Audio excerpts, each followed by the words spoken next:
What you are listening to now is the Central Indiana Sports Report podcast number 302.2, our combat sports report with Hanson Crafton. You're listening to the Central Indiana Sports Report with your host, Greg Mengelt. Welcome, fight fans, to the Central Indiana Sports Report for the combat sports report with Hanson Crafton. Here today to talk a little boxing, a little MMA. UFC's got a big one this weekend. But Hanson, we're going to start with a rare Thursday night fight over in Japan. Tell us about what happened. Yeah, we had a really good fight this morning, early this morning in Tokyo. The number 147-pound welterweight champion, Brian Norman Jr. He's a very good fighter. I was really interested in this fight. He fought Jin Sasaki. Jin Sasaki was 19-0 going into the fight. Smaller guy for the weight class, but he had very fast hands. I didn't think he would be much. Well, I thought he'd be a good challenge for Norman Jr. because he is a guy who likes to stand in and trade a little bit, and so is Norman. Norman's one of those guys, he'll take a couple to give a couple. But not a threat to beat him. Right. I didn't really think it was going to be a threat. I just kind of figured how would Norman win? How would he look? And then are they going to set up the huge fight with boots after this? So watch it this morning. He dropped Sasaki twice in the first round and then took him out in the fifth. And what's probably going to be knockout of the year, if it's not knockout of the year, it'll definitely be top three. Oh, yeah, he caught him with just a crushing left hand. And, I mean, even at 147 pounds, that thing, it just looked like he got ran over by a truck. I mean, he dropped straight back, laid there for a little bit. I mean, it was a vicious knockout. And like I said, it could set up a huge fight for Brian Norman Jr. Norman Jr. is a guy he's a very good fighter. Maybe doesn't get the credit he deserves just because he hasn't really had the big names on his resume yet. But I think he's headed that direction, especially now after that knockout. He is the champ, or one of the champs. He's the WBO champ at welterweight. So that'll give him a big fight. He'll either fight Haney now. He may fight Teofimo. Hitchens, maybe. Hitchens come off a really good fight a couple weekends ago. So he's going to have some names now. I know they were wanting to do Boots, but Boots said this morning that he's moving up to 54. So I think that fight's probably over. I think Boots is looking towards 54. I think he wants to fight Charlo and kind of get another belt for him. He's already collected a couple belts at a couple weights. So I don't know if we'll get the big Norman Boots fight. Now they have had some bad blood. They went back and forth on social media and stuff. But I think Norman's just chasing gold. He just wants to be undisputed at 47. So he'll probably take, whatever fight he can get. I've read that he's actually chasing Manny Pacquiao. He really, really wants Pacquiao. I mean, I don't know why. That's not. That's what he says. Yeah, maybe he's chasing him in like a accomplishment type of thing. I know Pacquiao's come out of retirement and fighting, but I don't think that's any. I think Brian Norman Jr. would kill Pacquiao. Everyone wanted to beat Muhammad Ali even after he wasn't Muhammad Ali anymore. You know what I mean? Yeah, I get it. It's the same way in mixed martial arts. That name still means a lot to people on that resume. Yeah, and that certainly would. But he is going to have some big fights coming up. I'm interested to see how he looks going forward. It was a dominant performance this morning. Like I said, it was he was never in doubt. I think anybody who predicted the fight predicted he would win. But it was just on how good would he look. And he definitely passed the eye test this morning. He looked really good. He still likes to stand in there and trade, which I think against big punchers could be an issue for him. But for right now, the way he looks, I mean, no issues at all. So it'll be exciting going forward to see what he does next. Man, if that's your style, you got to go with it. You got to assume you can beat anybody if that's your style, right? Exactly. Like they say, you got to go out on your shield. And I think he's one of those guys who's willing to do that because he thinks he can get you out of there before you get him. And that, of course, is what makes fighting such a great sport. You never know. One moment could change everything. And we got a big UFC card over in Azerbaijan on Saturday at 3:00, and it's on network television, ABC, like back in the old days when big boxing matches were fought in the afternoon on Saturday. Even some heavyweight fights where I remember watching Ray Boom Boom Mancini in the middle of the afternoon on a Saturday. So you got to kind of like this. Um, Oh yeah. and it's a pretty big card with the light heavyweight bout at the top with Jamal Hill and Khalil Rountree Jr. A couple of Yes, Americans. yeah. It's funny that the guy actually from there, he's in the co-main, but it's headlined by two Americans, Right. Yeah. and they're both big fighters. I mean, this is a good matchup. Even though they both have just lost to the champion Pereira. Well, Pereira's not the champion anymore, but both of them lost title fights to Pereira. Roundtree, before he fought for the title, he had came in on a 5-fight winning streak with 4 of them coming by KOs. So he was on a roll before he fought Pereira. Same thing with Hill. Hill was on a 4-fight streak with 3 KOs before he lost to Pereira. The only difference with Hill is Hill actually lost his last fight too. He got stopped by Yuri Prohaska in his last fight. So Hill's actually coming off back-to-back losses, and they've both been knockouts. So it'll be interesting to see how he responds to that, especially against a guy like Roundtree, who is a big puncher. Roundtree's 14-6, and he's got 10 KOs. So he's a guy who can finish fights, and Hill's a guy who's been finishing. Well, all 3 of his losses, he's been finished. He's been submitted once, and he's been knocked out twice. I think somebody's going to get finished. Roundtree's also a guy. He's got 6 losses. He's been stopped multiple times as well. So I do think this one Kind of will an end before the eliminator. final bell. Yeah, it is a eliminator. I think the winner of this fight, they may not fight for the title next, but they'll be in line. Right. They'll either fight for the title after the title fight, or they may fight somebody else for a number 1 contender fight. But I think this pretty much is a number 1 contender fight, especially if Roundtree wins. If Roundtree wins, I could see him getting another crack at the title. Hill may need to win another fight, but it's a very interesting fight and a very good fight. I honestly don't know how it's going to go. I like both guys. Hill has good punching power. It's a fight, Hanson, that's they've tried to do. This is the third time, right? Yes, each of them have pulled out once. So it's Well, one of them pulled out once, and the other one was pulled out right. for using a banned substance. Right, yeah. And that was Roundtree. I actually think I think he's had multiple times. It might have been his second time with that. He is a guy who I mean, he's a very big, bulky guy. Uh, he's good kickboxer, does have big power. That's why I think it will end early. Hill's got power in his hands, but Roundtree's got more tools. Roundtree's the better kickboxer. Hill's just a guy who's got really good hands and got power in his hands. But I do think this one ends early. And it says Roundtree has really been emphasizing grappling and training. He has. He looked really good in his loss against Pereira. I honestly think he gave Pereira his best fight in the UFC outside of Pereira's loss. I think that he was his toughest fight at 205. He looked really good. And we went 4 rounds with him. Hill was stopped in the first round by Pereira.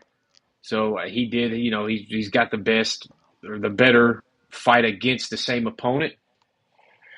But like I said, I honestly don't know with this fight. It's a coin flip to me. Even the odds have it. I think Khalil's a small favorite going into the fight. Right. It's Yeah. anybody's fight. Less And I than think 2-1. right, whoever wins is going to win by stoppage, I feel like. So it's going to be an exciting fight. It'll be fun to watch. And it's a really good card. You talked about the co-main with Fiziev and Baham. You're gonna have to say that for me. Ignacio Yeah, Ignacio Bahamondes Bahamondes. Okay, got it now. and then Rafael Fiziev. And Fiziev. It looks like Fiziev is the favorite in this one. Yes, and Fiziev is a very good fighter. He's coming off 3 losses, but it doesn't tell the story. He's had 2 fights with Justin Gaethje, who's an absolute animal, and then in Right. his other fight against Gamrot, he tore his ACL, and that's how he lost that fight. But the first fight with Gaethje could have went either way. I mean, honestly, a lot of people thought Fiziev won that one. And then the last fight, he looked like he got to a slow start, his first action back from coming off that torn ACL. And also, Fiziev is very small for the weight class. He probably could fight at 145, but he always has fought at 55. He likes the lightweight division. He's been close to a title fight in the lightweight division. So it's not like he has to move down, but I feel like if he struggles with this fight, or maybe he doesn't go his way, I could see him moving down to 145 pounds. He's just kind of small for the weight class. Bahamondes, he's on a 3-fight win streak. He is a guy who's got 5 losses, but he has looked really good in his last 3 fights. He's had all fights have been first round finishes. So he's a guy that's streaking coming into this fight, and he's coming in kind of very dangerous. So that one's also a very interesting fight. And like I said, I really like Fiziev. I like his style. He's a very good kickboxer, and he's super fast. So it's fun watching him strike. He's very fast with his hands. He mixes it up with his feet. So it's going to be a fun fight. And Fiziev, like I said, he's very good. He's kind of underrated in my opinion, just because he does have the losses. But he's beat some big names at lightweight. He beat Rafael dos Anjos, who was a former champion. He's beat Bobby Green, who's fought everybody. And he beat Money Marcano, who's been on a run himself lately. So I wouldn't count Fiziev out yet. Like I said, he is small for the class. He has come off 3 losses, but I still see him winning this fight unless Bahamondes has just turned into something nobody thought he would be, and maybe he just keeps stacking them up on his way to the title, kind of like Charles Oliveira did. He was a guy who came in young, had a few early losses in his career, and then he turned it on and ran off like 8 straight or something like that. So It definitely happens. Not unlike boxing. Boxing, you take a couple of early losses, you're forgotten about pretty much. right, exactly. In MMA, these guys, they come in, especially if you get to the UFC, because you're fighting top guys from the time you're there to the time you leave. So you're going to have some hiccups. It's Absolutely. very rare you see undefeated fighters in MMA just because they have to fight a lot earlier. In boxing, when you're working your way up, you can kind of give yourself some gimme fights. You'll see a lot of guys fighting guys with losing records and stuff like that. You won't see that in MMA because if you get to UFC, you're fighting nothing but good guys. You're fighting guys who deserve to be there. So it's common for young guys to have a lot of losses going into the UFC. And boxing really could use direction like that. They Yeah, need something like a UFC, don't they? they do. And then Dana White is starting to get involved in boxing. Him and Turkey are teaming up. They're going to form a new league, it sounds like. So that'll be interesting to see how he does. I know he's very big on, and so is Turkey. He's been very big lately on 50-50 fights. He hates the one-sided fights that you get a lot of times in boxing, as well as Dana hates that too. So I think with them two in charge, you'll start seeing a lot of 50-50 fights. It just depends on if these guys are willing to take that chance. You know, we've And the seen people and the boxers who deserve the shot get the shot. That's what we need to see. exactly. And Turkey's one of those guys that if you deserve it and you work for it, he'll give it to you. You know, if you do something, if you're a guy who goes in there and you put it on the line, you know, he loves that. He loves fights. He loves good fights, and he's willing to pay whatever to make the right fight. And I think that's one thing that he'll do. And with Dana, Dana's more of a kind of like a dictator. You know, he's his way or no way. So he'll make the fights happen. So it'll just depend on the fighters themselves. You know, if they want to work with those guys and get paid, or if they want to continue on the path they're on. Because we have seen some of the lighter weight guys, the bigger names like Tank and Shakur, they still are less willing to fight each other and the other big names, not like the other guys. You know, you have seen some guys like Haney, Tiafimo. They'll fight anybody you put in front of them as long as the check's right. Yeah. And you're starting to see that more and more with some guys. So it'll be interesting to see what they do. I like the idea of It, them two putting a league together. the boxing game's been broken for 100 years. I mean, Yeah, it really literally a has. 100 years. And it would be so good if somebody fixed it because there's nothing like a title fight, man. There's just nothing like it. Oh, yeah. I mean, big fights are, big fight feeling is a term that gets thrown out a lot, and it is. I get so excited on like Thursdays leading up to big weekends when there's fights. Like it's Yeah. all I can think about. So when there's big fights on, it still gets everybody's attention. Like I think the Canelo Crawford fight's going to be huge. I think it's going to do big numbers. And I think a lot of people will be talking about it the closer we get to it. How are we feeling about Curtis Blades? He's been up and down. Is he still a contender in your mind? I don't think he's a contender, but I still think he's a very good fighter. He has a chance. He is a guy like you said. He's notoriously up and down. He's a Yeah. heavyweight, but he's super chinny. He's got 5 losses, and all 5 have been knockouts. Now he did lose to the Some quick champ ones too. Aspinall. Yeah, he's like I said, he's a guy that you could touch 1 or 2 times and he'll fall down. But he is a very good wrestler. So certain guys he can beat because he's able to take guys down and he can beat you up on the ground. He's a big guy for the division. So it's still an interesting fight, especially because the guy he's fighting, Rizvan Kaniv, he's coming over from the PFL. And while he Mm. was there, he had 11 fight unbeaten streak. He did have one loss in there, but the guy tested positive, so got turned to a no contest. So he's riding an 11 fight unbeaten streak. And he's a guy who's got a very good ground game as well. So that's what makes this fight interesting because Blades is more comfortable on the ground with his wrestling.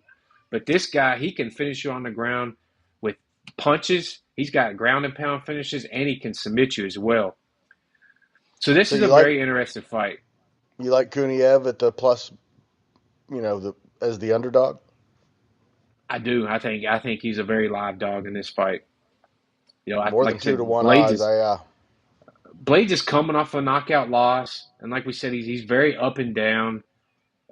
So I really don't even know where his mentality is going into the fight. It's not like he's riding high or anything, because I think even before his last loss, he just had one win, and he'd had a loss right before that.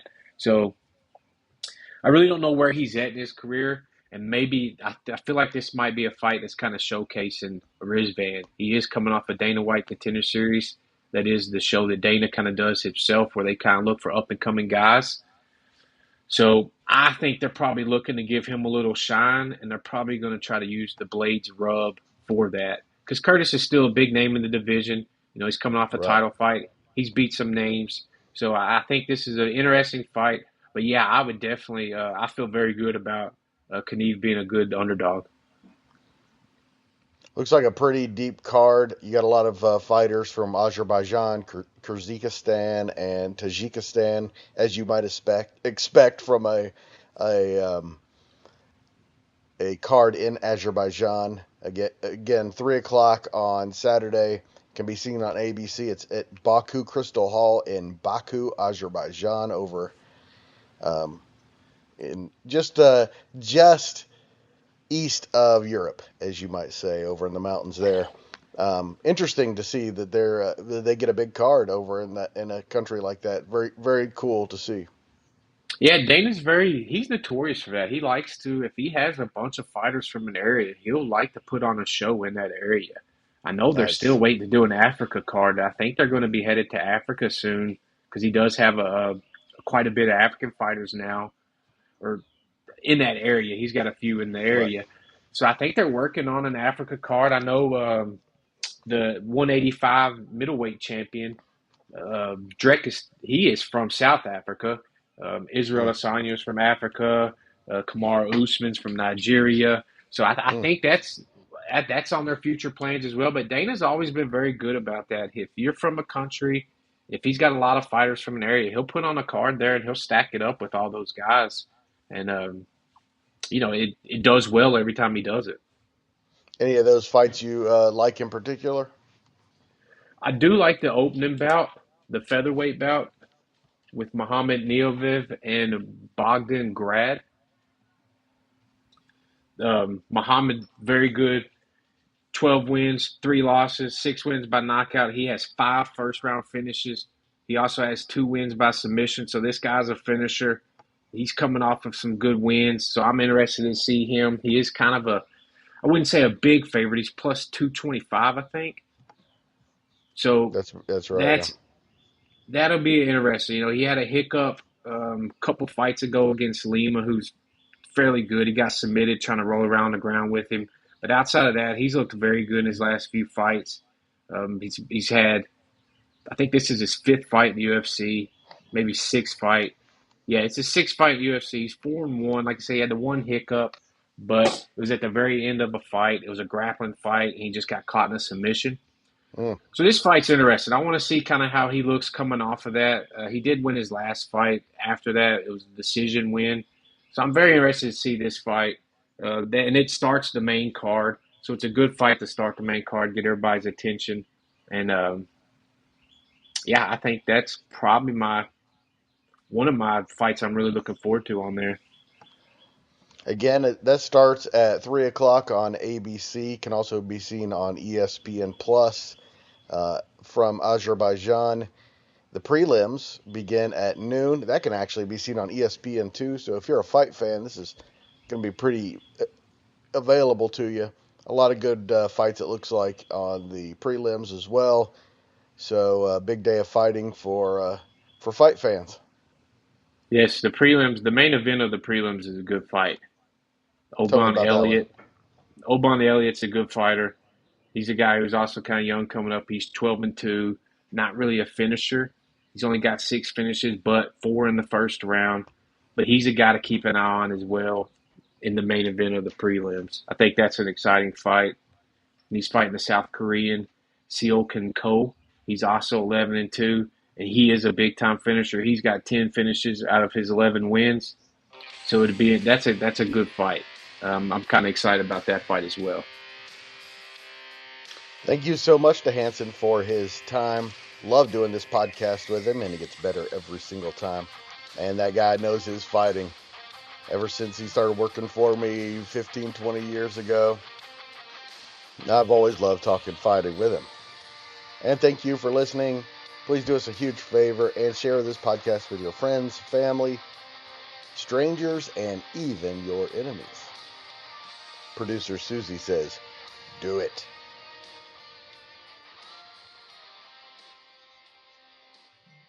The Central Indiana Sports Report is a product of ITG Media, and I love Susie. And go Pacers.